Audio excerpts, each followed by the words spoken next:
It was a clear summer morning in 1940, the kind of day that seemed to mock the chaos soon to unfold, when hundreds of Luftwaffe bombers roared across the English Channel, their engines screaming with the arrogance of invincibility, and high above the cliffs of Dover, a row of silent steel towers stood like sentinels against the sky, their latticework glinting in the sun, innocuous to the untrained eye. Yet within these unassuming frames pulsed the beating heart of Britain's most guarded secret. The chain-home radar system, a network of electronic eyes capable of detecting enemy aircraft long before they reached the coastline, and while German generals in sleek command rooms laughed at the very idea, dismissing the towers as toys, dismissing the warnings of observers who cautioned that this invisible army could nullify the Luftwaffe's advantage, Hitler himself scoffed, mocking what he called the British obsession with gadgets, insisting that seasoned pilots, superior aircraft, and tactical genius alone would decide the skies over England, and as waves of Heinkels and Dorniers advanced, fully confident that the RAF could be shattered in hours, the radar operators in Kent, Suffolk, and Sussex quietly tracked each formation, calculating speed, altitude, and bearing with clinical precision, transmitting the data to Fighter Command headquarters where plotting boards and telephones linked observers, pilots, and controllers into a single, fluid organism. And with this intelligence, squadrons of Spitfires and Hurricanes were vectored to intercept at exactly the right time, engaging the enemy not where they expected but where they could be most effective, and the results were catastrophic for the Germans, whose aircraft, trained for dominance and surprise, now found themselves met with concentrated fire, flanking maneuvers, and disciplined formations that turned their calculated raids into deadly traps, as anti-aircraft batteries opened fire with lethal accuracy, forcing bombers to drop payloads prematurely or scatter under fire, and German pilots, unprepared for the unseen eyes guiding their every move, experienced the shock of coordinated resistance,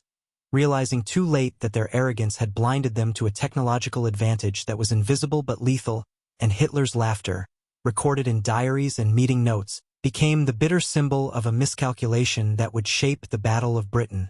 as the Luftwaffe suffered unsustainable losses in aircraft and veteran crews. The RAF rotated squadrons with surgical efficiency, maintained operational readiness, and capitalized on every warning that radar provided, creating a defensive system that amplified the effectiveness of every pilot, every battery, every maneuver, and by the end of the campaign, the German High Command had to confront an uncomfortable reality, that the war in the skies was no longer a contest of bravery or sheer numbers,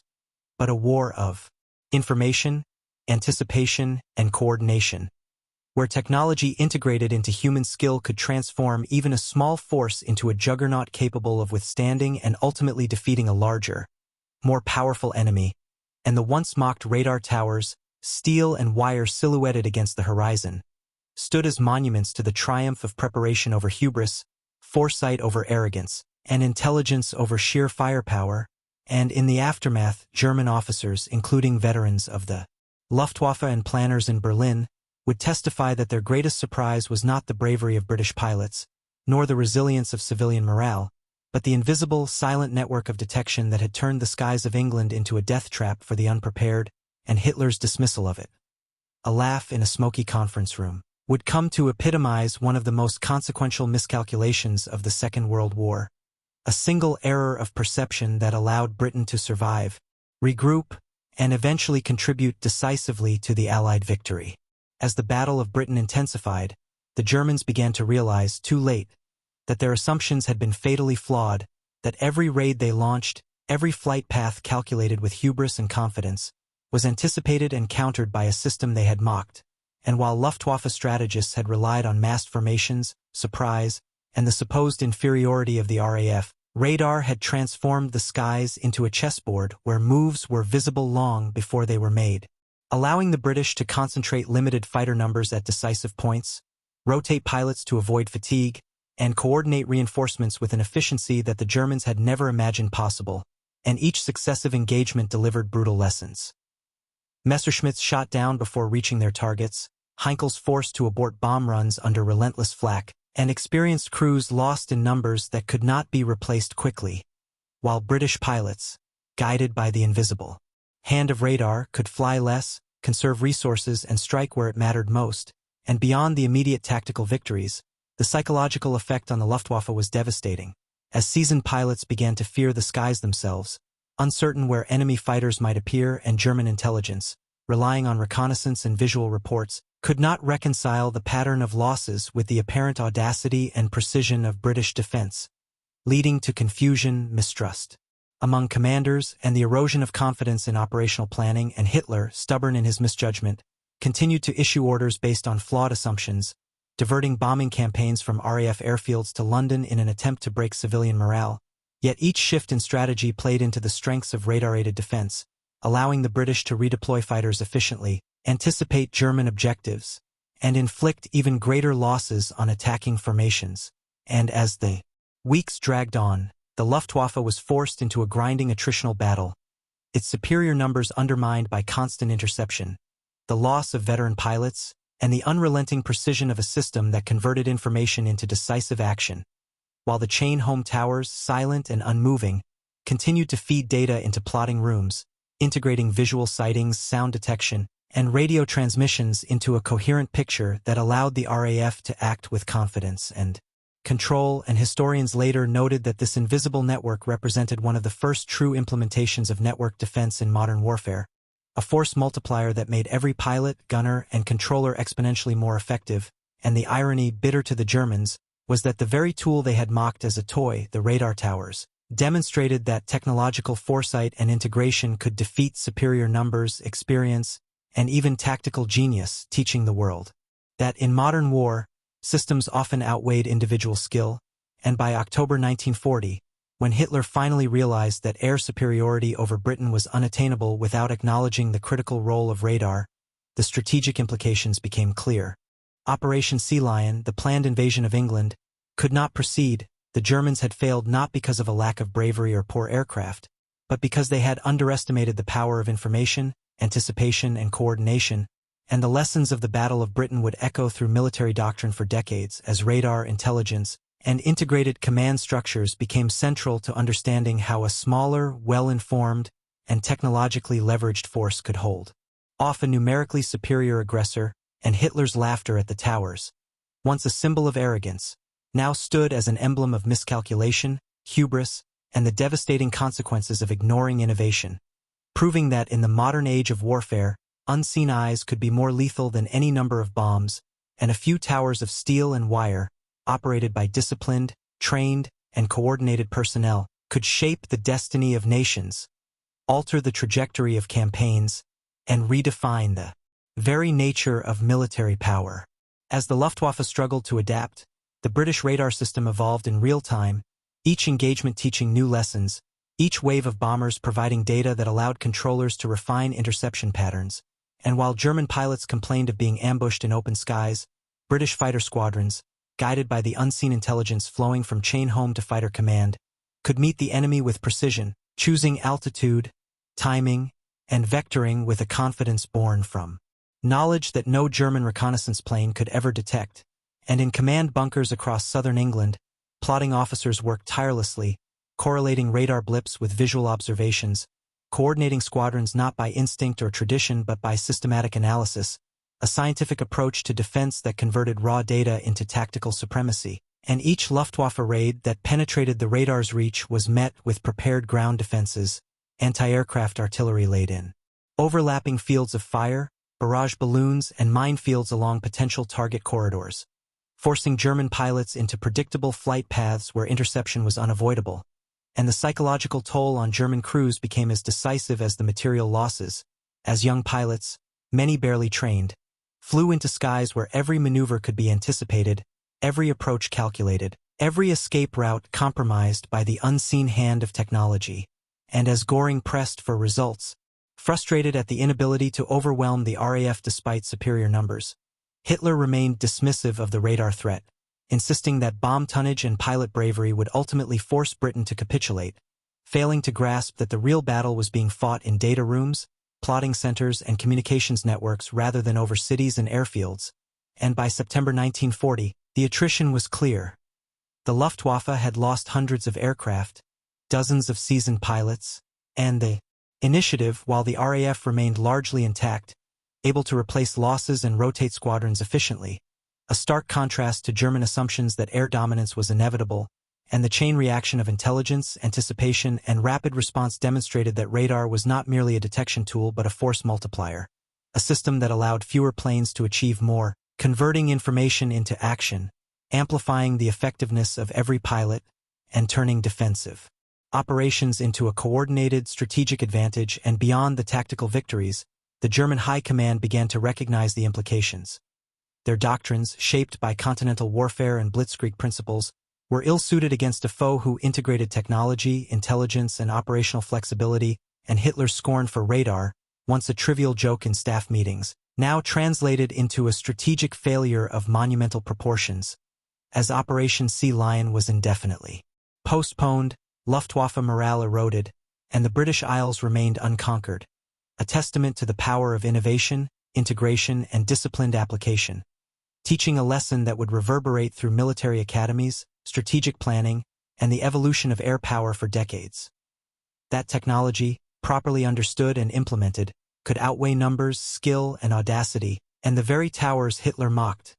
their lattice steel framework rising along the coast, became monuments to foresight, perseverance, and the transformative power of organized intelligence, proving that in the modern era, the unseen could dominate the seen, the anticipated could destroy the unprepared, and a network of seemingly innocuous towers could shape the fate of a nation, foil an invasion, and redefine the parameters of modern warfare. As the days and weeks wore on, the Germans found themselves ensnared in a battle they could not understand,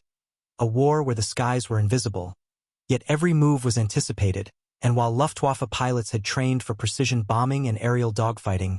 the British had turned prediction into power, and each chain-home radar station fed a constant stream of intelligence to control rooms where plotting officers, sometimes barely out of school but rigorously trained in pattern recognition and operational logic, translated signals into instructions with uncanny speed,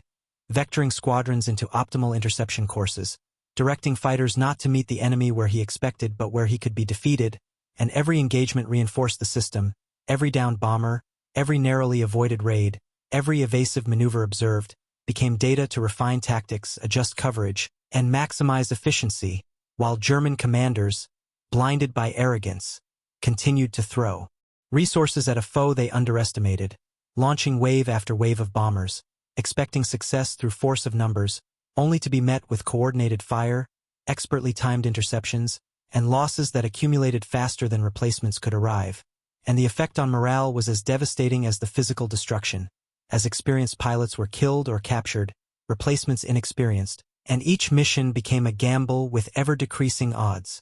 compounded by the British ability to repair airfields overnight, camouflage aircraft, and maintain supply and maintenance in conditions that the Germans assumed would have grounded defenders. And Hitler's dismissive laughter at the radar towers had inadvertently signaled to the Luftwaffe that the British lacked sophistication.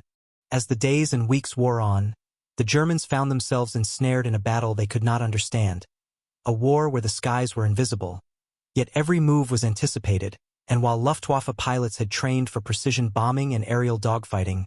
the British had turned prediction into power, and each chain-home radar station fed a constant stream of intelligence to control rooms where plotting officers, sometimes barely out of school but rigorously trained in pattern recognition and operational logic, translated signals into instructions with uncanny speed,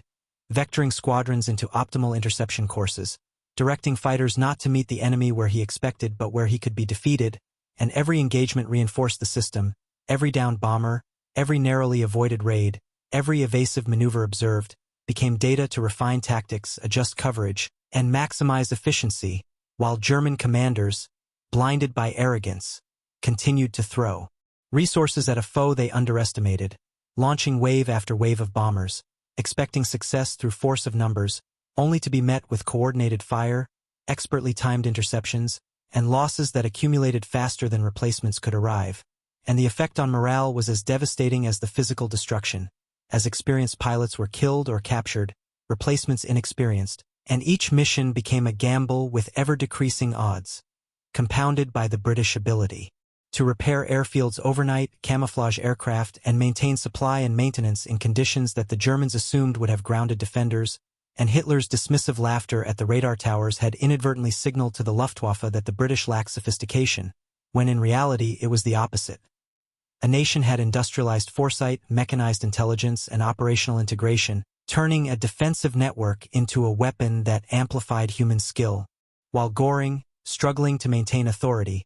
found his grand plans for aerial dominance unraveling as pilots returned with tales of unseen enemies vectoring them into traps. Anti-aircraft fire that never seemed to falter, and fighter squadrons that appeared like shadows, guided with precision born of information, and as autumn approached, the Luftwaffe had lost hundreds of aircraft, thousands of trained airmen, and the initiative, while the RAF, using radar as a force multiplier, maintained operational readiness, conserving pilots, rotating squadrons, and striking with disproportionate effect, demonstrating that in modern warfare, information could multiply lethality, coordination could surpass numbers, and technology integrated with human judgment could shape outcomes that raw power alone could never achieve. And in the corridors of power in Berlin, these lessons were ignored or misunderstood, Hitler refusing to credit the radar system, insisting instead that failures were due to pilot error or lack of effort, blind to the fact that the real revolution had occurred not in the skies but in the networked observation rooms along the English coast, and the chain home towers, modest steel frameworks to the untrained eye, had become instruments of strategic transformation, making the skies over Britain a labyrinth of anticipation and control, turning every German misstep into a tactical advantage for the defenders. And as the Luftwaffe attrition mounted, the very concept of an invasion became untenable, forcing a postponement and eventual cancellation of Operation Sea Lion,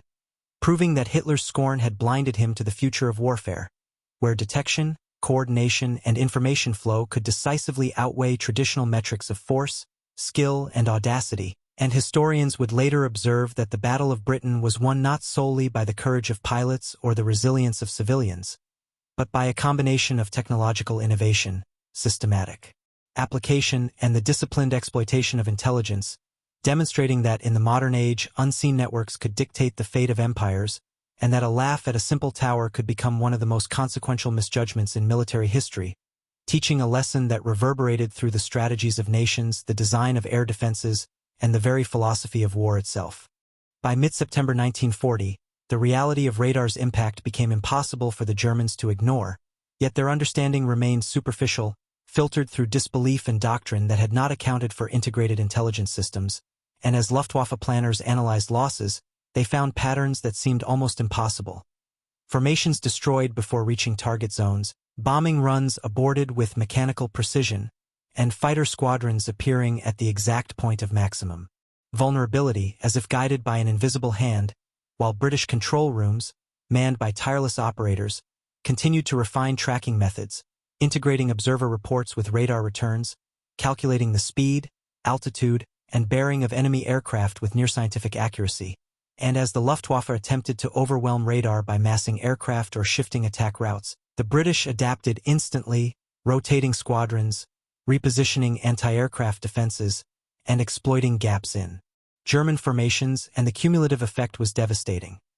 German crews were exhausted, their planes depleted, and morale eroded, as every mission became a gauntlet in which survival depended less on skill and more on luck, while Hitler remained obstinate, dismissing the network as inconsequential, convinced that sheer bombing power would suffice, and Göring's assurances fell flat, unable to disguise the attrition mounting against his air arm, as radar had turned the traditional metrics of air superiority upside down, creating a scenario where smaller numbers, guided by intelligence, could decisively counter larger, more experienced forces, and historians later noted that the chain home system represented a revolutionary shift in the conduct of air warfare, a demonstration that information, anticipation, and coordination could outweigh raw strength, that networked observation could create tactical and strategic advantages far beyond the immediate battlefield, and that the once mocked steel towers rising along the coast like silent sentinels had achieved what entire air fleets could not: the denial of airspace, the preservation of infrastructure, and the protection of civilian populations from destruction, while the Luftwaffe, trained in blitzkrieg principles that emphasize speed, surprise, and concentrated force, found itself trapped in a new kind of battle, one where every maneuver was anticipated, every approach visible to an unseen enemy, and where technological foresight converted minimal human resources into maximum effectiveness. And as the campaign continued, every failed raid, every lost bomber, every inexperienced pilot forced to engage under impossible conditions, reinforced the lesson that Hitler's laughter had been a fatal misjudgment, a failure to recognize that war had evolved, that dominance in the skies required not just planes and pilots but systems, intelligence, and the disciplined integration of technology with human skill. And as the months progressed, Britain emerged from the battle largely intact, having not only defended its territory but demonstrated a model of network defense that would influence military planning for generations, proving that in the modern era, the unseen could shape outcomes more decisively than the seen, that anticipation could defeat aggression, and that a steel tower, dismissed as a toy, could become the linchpin of national survival, turning the tide against one of history's most formidable military machines, and cementing the truth that in industrialized, information-driven warfare, the nation that perceives, predicts, and coordinates effectively holds the ultimate advantage, a lesson the Germans learned too late, at the cost of thousands of planes, countless lives, and the very possibility of conquering Britain. As the autumn skies over southern England darkened with clouds and smoke from intermittent Luftwaffe raids, the British radar operators, often young men and women barely out of school, continued to track every incoming aircraft, their concentration unbroken despite fatigue, the constant hum of plotting rooms filled with whispered coordinates, clattering plotting boards, and the steady voice of controllers vectoring Spitfires and Hurricanes to meet the enemy at the precise point of engagement, while German air crews, unaware of the invisible eyes watching them, flew into a trap not of bullets alone but of information, timing, and anticipation, and the effect on German morale was cumulative and crushing, as veteran pilots realized that their skill and experience were insufficient against a network defense,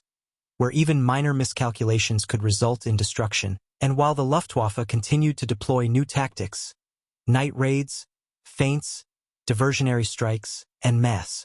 formations, the chain home system adapted in real time, feeding intelligence to fighter command, allowing the RAF to rotate squadrons efficiently, conserve fuel, and maintain readiness, demonstrating a flexibility and resilience that German doctrine had never considered. And as the campaign dragged into late 1940, the Luftwaffe's losses mounted steadily, experienced pilots were replaced by raw recruits, planes were lost faster than factories could produce replacements, and every aborted mission reinforced the supremacy of the radar network, transforming the battle from a contest of planes and bombs into a war of anticipation, control, and precise orchestration, and Hitler's persistent dismissal of the towers,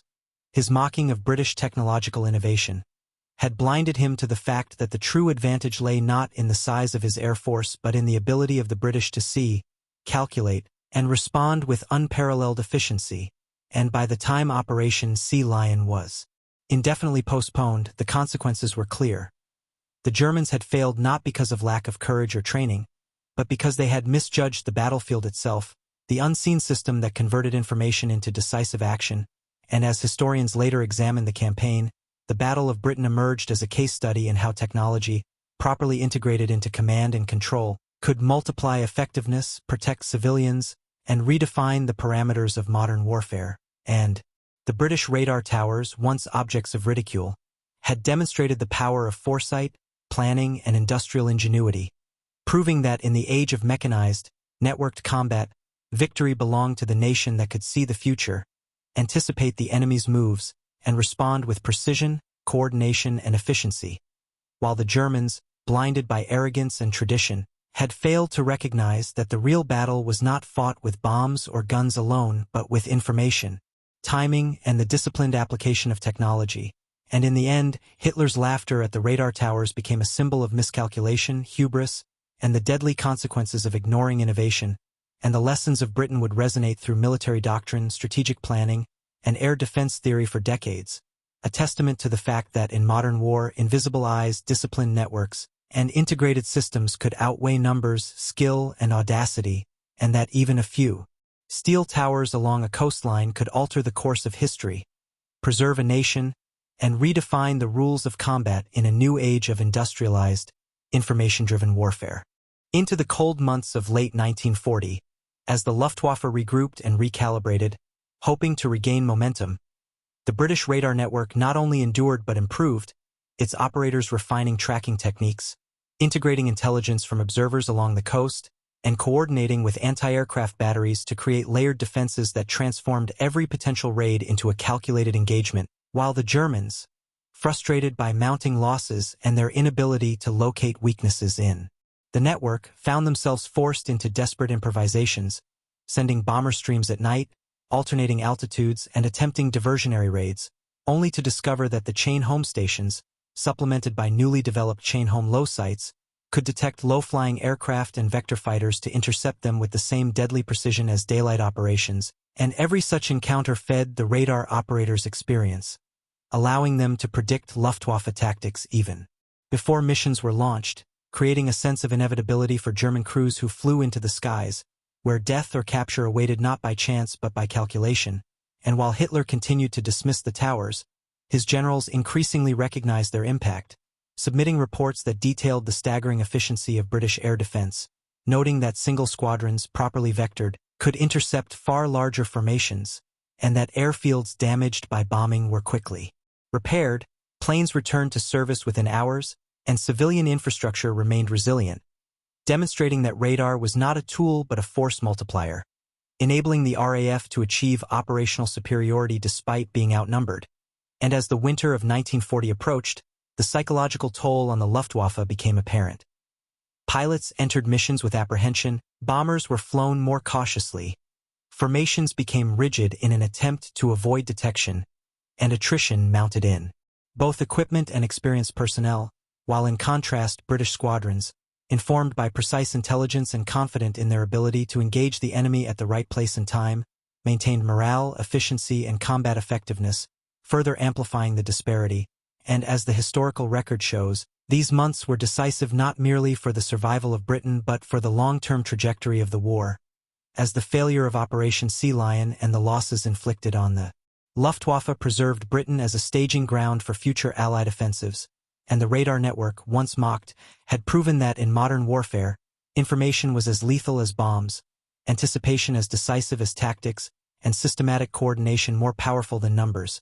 teaching a lesson that would resonate in military planning for decades.